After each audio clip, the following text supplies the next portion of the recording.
বিসমিল্লাহির রহমানির রহিম। প্রিয় দেশবাসী, আসসালামু আলাইকুম। আমি প্রথমেই মহান আল্লাহর দরবারে বাংলাদেশ সহ বিশ্বের প্রতিটি মানুষের কল্যাণ কামনা করে আমার বক্তব্য শুরু করছি। আপনারা এই মুহূর্তে ইউরোপ, আমেরিকা, অস্ট্রেলিয়া, আফ্রিকা, মধ্যপ্রাচ্য, এশিয়া কিংবা দেশের মাটিতে যিনি যেখানেই থাকুন, আমি আপনাদের সকলের সুস্বাস্থ্য ও সুস্থতা কামনা করছি। প্রিয় দেশবাসী, আপনারা জানেন বিএনপি চেয়ারপারসন সাবেক প্রধানমন্ত্রী বেগম খালেদা জিয়া কারামুক্তি পাচ্ছেন। দেশে গণতন্ত্রকামী জনগণের কাছে এটি অবশ্যই আনন্দ ও স্বস্তির খবর। সন্তান হিসাবে এই জন্য আমি আল্লাহর কাছে শুকরিয়া আদায় করছি। প্রিয় দেশবাসী, সারা বিশ্বের মানুষ এক মহা বিপদের কাল অতিক্রম করছে। বিশ্বের সকল ধনী গরিব, শক্তিমান কিংবা দুর্বল, সাদা কিংবা কালো, প্রতিটি মানুষ আজ ভীত, আতঙ্কিত। প্রতিটি দেশে করোনা ভাইরাসে আক্রান্ত। দেশে দেশে প্রতিদিনই বাড়ছে মৃতের সংখ্যা, বাড়ছে করোনা ভাইরাসে আক্রান্ত ব্যক্তির সংখ্যা। বর্তমান পরিস্থিতি একাধারে একটি বৈশ্বিক সংকট, আবারও প্রতিটি দেশের কাছে এটি একটি জাতীয় সংকট। এটি এখন মানুষের বাঁচা মরার প্রশ্ন। দোষারোপের রাজনীতি, মুখরোচক বাক্যবান, কথার ফুলঝড়ি কিংবা হুমকি ধামকি শক্তি দেখিয়ে এই ঘোর বিপদ মোকাবেলা সম্ভব নয়। এই বিপদের দিনে প্রতিটি মানুষকে একজন দায়িত্বশীল নাগরিকের ভূমিকা পালন করতে হবে। দেশের প্রতিটি নাগরিককে নিজের অবস্থান, নিজের অবস্থা কিংবা রাজনৈতিক পরিচয় ভুলে গিয়ে সর্বোচ্চ সতর্কতার সঙ্গে নিজেকে, নিজের পরিবারকে এবং প্রতিবেশীকে নিরাপদ রাখার নীতি গ্রহণ করতে হবে। তবে এই বিপদ মোকাবেলায় সবার আগে প্রয়োজন রাষ্ট্র ও সরকারের কার্যকরী পদক্ষেপ গ্রহণ।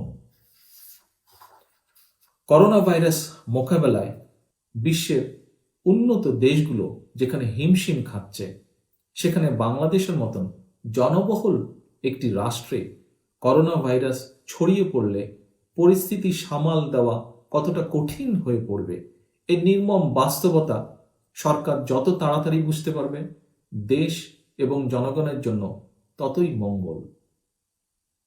এই ভাইরাসটি এতটাই ছোঁয়াচে এবং স্পর্শকাতর যে বিশ্ব স্বাস্থ্য সংস্থা বারবার বিশ্ববাসীকে সতর্ক করে বলেছে, কারো সামান্য উপসর্গ দেখা দিলেও কোয়ারেন্টাইনে থাকতে হবে, ব্যক্তি থেকে ব্যক্তির নিরাপদ দূরত্ব বজায় রাখতে হবে, সাবান কিংবা হ্যান্ড স্যানিটাইজার দিয়ে বারবার হাত ধুতে হবে, যাতে মানুষ থেকে মানুষের সংস্পর্শে এটি ছড়াতে না পারে। অপরদিকে করোনা ভাইরাস চিকিৎসার জন্য দ্রুততার সঙ্গে হাসপাতালগুলোকে উপযোগী করে গড়ে তোলা অত্যন্ত প্রয়োজন। কারণ সম্প্রতি দেশের অন্যতম একটি বড় হসপিটালের মহাপরিচালক লিখিতভাবে জানিয়েছেন, চিকিৎসকদের সরবরাহ করার মতন প্রয়োজনীয় মাস্ক হসপিটালে নেই, যা সত্যি অত্যন্ত উদ্বেগজনক। চিকিৎসকরাই যদি নিরাপদ বোধ না করেন, তাহলে তারা রোগীকে কিভাবে চিকিৎসা করবেন বা চিকিৎসা দেবেন? তাই আমরা স্পষ্ট করে বলতে চাই, জরুরি ভিত্তিতে পর্যাপ্ত সংখ্যক প্রয়োজনীয় মেডিকেল কিটস সংগ্রহ করা এবং দ্রুততার সাথে তা ডাক্তার, নার্স এবং স্বাস্থ্যকর্মীদের কাছে পৌঁছে দেওয়া অত্যন্ত প্রয়োজন। তা না হলে করোনা ভাইরাস পরিস্থিতি নিয়ে দেশ এবং জনগণকে যে কোনো অবহেলায় অত্যন্ত চূড়ান্ত মূল্য দিতে হবে। প্রিয় দেশবাসী, দেশের 68 কারাগারে বন্দী লক্ষাধিক মানুষ। ধারণ ক্ষমতার চেয়ে কয়েক গুণ বেশি বন্দীর বসবাস হওয়ায় কারাগারগুলোতে বিরাজ করছে এক অমানবিক অবস্থা। এরই মধ্যে খবর বেরিয়েছে, কারাবন্দীদের মধ্যেও করোনা ভাইরাসের উপসর্গ দেখা দিয়েছে। এটি অত্যন্ত উদ্বেগজনক। এই অবস্থায় একটি নির্দিষ্ট মেয়াদের জন্য হলেও যাচাই বাছাই করে উল্লেখযোগ্য সংখ্যক কয়েদি, বিশেষ করে রাজনৈতিক বিবেচনায় বন্দী যারা, তাদেরকে কারামুক্ত করা প্রয়োজন। ইতালি, ইরান সহ অনেক দেশই নিজেদের বেঁচে থাকার স্বার্থেই অনেক কয়েদিকে শর্ত সাপেক্ষে মুক্তি দিয়েছে। আরও একটি অত্যন্ত গুরুত্বপূর্ণ বিষয় আমাদের খেয়াল রাখা দরকার। বাংলাদেশের কক্সবাজার জেলায় লক্ষ লক্ষ রোহিঙ্গা জনগোষ্ঠীর বসবাস। তারা কিভাবে আছে, সেখানে যাতে করোনা ভাইরাস হানা দিতে না পারে সেটিকে যে কোনো মূল্যে প্রতিহত করা প্রয়োজন। অন্যথায় বিপর্যয়কর পরিস্থিতির সৃষ্টি হবে। প্রিয় দেশবাসী, বর্তমান বিপদ মোকাবেলায় লকডাউন, কোয়ারেন্টাইন অথবা সেলফ আইসোলেশন অত্যন্ত প্রয়োজনীয় পদক্ষেপ। কিন্তু বাংলাদেশের বিরাজমান বাস্তবতায় এমন পরিস্থিতির সঙ্গে দেশের জনগণ ততটা পরিচিত নন। এসব পদক্ষেপ সফল করতে হলে জনগণের স্বতঃস্ফূর্ত সহযোগিতা প্রয়োজন সরকারের সমন্বিত উদ্যোগ, যাতে দল, মত, ধর্ম, বর্ণ নির্বিশেষে প্রতিটি মানুষ সক্রিয়ভাবে লকডাউন, কোয়ারেন্টাইন কিংবা সেলফ আইসোলেশন প্রক্রিয়ার সফল প্রয়োগ ঘটাতে পারে। তাই সর্বস্তরের জনগণকে সম্পৃক্ত করে সফলভাবে পরিস্থিতি মোকাবেলার জন্য জরুরি ভিত্তিতে কয়েকটি পদক্ষেপ গ্রহণ করা প্রয়োজন বলে আমরা মনে করি। অবিলম্বে দেশে চিকিৎসা জরুরি অবস্থা অর্থাৎ মেডিকেল এমার্জেন্সি ঘোষণা করা, ডাক্তার সহ স্বাস্থ্য ও চিকিৎসা ব্যবস্থার সঙ্গে জড়িত প্রত্যেকের কাজকে অত্যাবশ্যকীয় ঘোষণা এবং বিশেষ বোনাস প্রদান, চিকিৎসক ও স্বাস্থ্যকর্মীদের পর্যাপ্ত সংখ্যক সেফটি মেডিকেল কিটস সরবরাহ করে দেশের প্রতিটি উপজেলায় করোনা ভাইরাস পরীক্ষার প্রয়োজনীয় ব্যবস্থা গ্রহণ, প্রবীণ ও স্বাস্থ্য ঝুঁকিতে থাকা নাগরিকদের চিকিৎসা সেবায় বিশেষ ব্যবস্থা গ্রহণ, করোনা ভাইরাসের কারণে ক্ষুদ্র ব্যবসায়ী, কৃষি শ্রমিক, গার্মেন্টস ও শিল্প কারখানার শ্রমিক এবং বিভিন্ন শ্রেণী পেশার ক্ষতিগ্রস্ত মানুষকে আর্থিক সহায়তার উদ্দেশ্যে দ্রুততার সঙ্গে পরিকল্পনা গ্রহণ ও বাস্তবায়ন, এবং দেশে কমপক্ষে আগামী 6 মাসের জন্য জাতীয় কিংবা স্থানীয় পর্যায়ে সকল নির্বাচন স্থগিত করা। দেশবাসী, এই সংকটময় পরিস্থিতিতে দেশ এবং জনগণের স্বার্থে আমাদের সবাইকে যে কোনো মূল্যে ঐক্যবদ্ধভাবে ভূমিকা রাখতে হবে। এটি সময়ের দাবি। দেশের গণতন্ত্রকামী জনগণের কাছে অবশ্যই এই সরকারের বৈধতার সংকট রয়েছে, কিন্তু চলমান করোনা ভাইরাস সংকট অত্যন্ত ভয়াবহ এবং অত্যন্ত বিপর্যয়কর, কারণ বর্তমান সংকট সাথে মানুষের বাঁচা মরার প্রশ্ন জড়িত।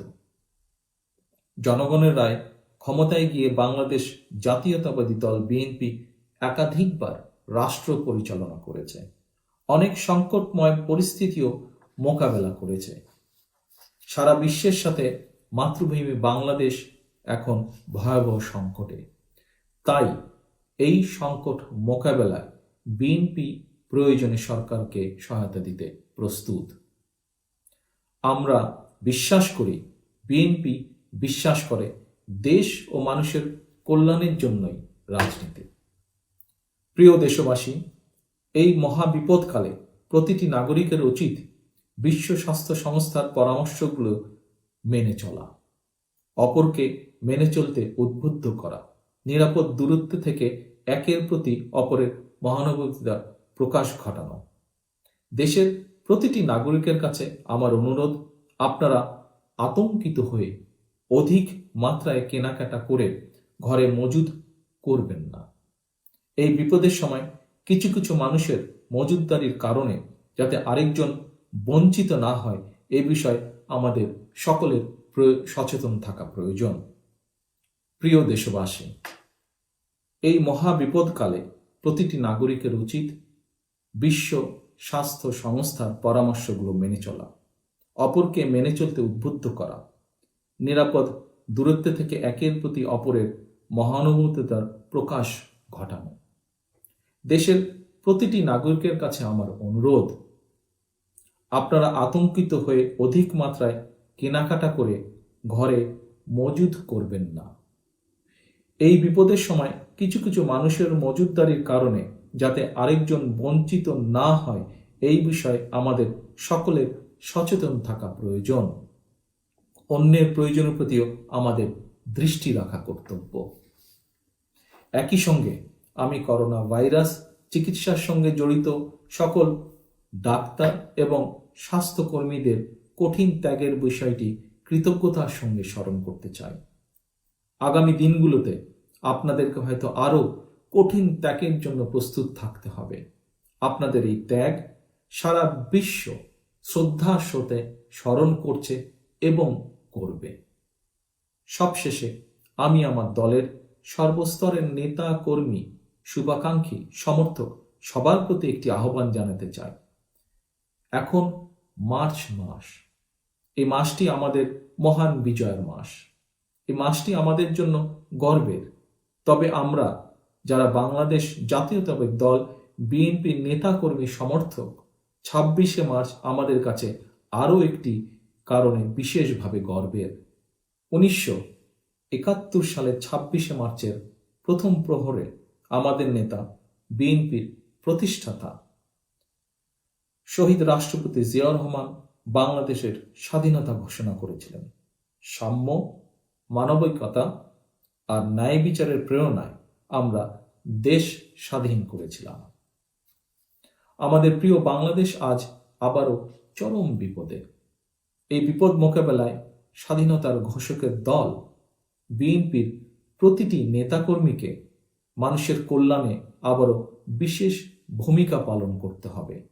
একটি দায়িত্বশীল দলের একজন দায়িত্বশীল সদস্য হিসাবে নিজেকে এবং নিজের পরিবারকে নিরাপদ রাখার পাশাপাশি আপনার প্রতিবেশীর কল্যাণে, বিশেষ করে নারী, শিশু ও বয়স্কদের সহায়তায় যথাসম্ভব ভূমিকা রাখুন। প্রিয় দেশবাসী, আমাদের সকলের জন্যই এই বিপদ একটি মহাবিপদ। সুতরাং আতঙ্কিত না হয়ে সাহস ও ধৈর্য নিয়ে এবং নিরাপদ থাকার সকল নির্দেশনা অনুসরণ করে পরিস্থিতি মোকাবেলা করুন। এই বিপদ থেকে উদ্ধারের জন্য আবারও মহান আল্লাহর রহমত কামনা করছি। আল্লাহর কাছে প্রার্থনা, তিনি শীঘ্রই আমাদের এই মহা বিপদ থেকে রক্ষা করবেন। পরিশেষে আবারও আপনাদের সকলের সুস্থতা এবং সুস্বাস্থ্য কামনা করে আমার বক্তব্য শেষ করছি। আল্লাহ হাফেজ। বাংলাদেশ জিন্দাবাদ। বাংলাদেশ জাতীয়তাবাদী দল জিন্দাবাদ।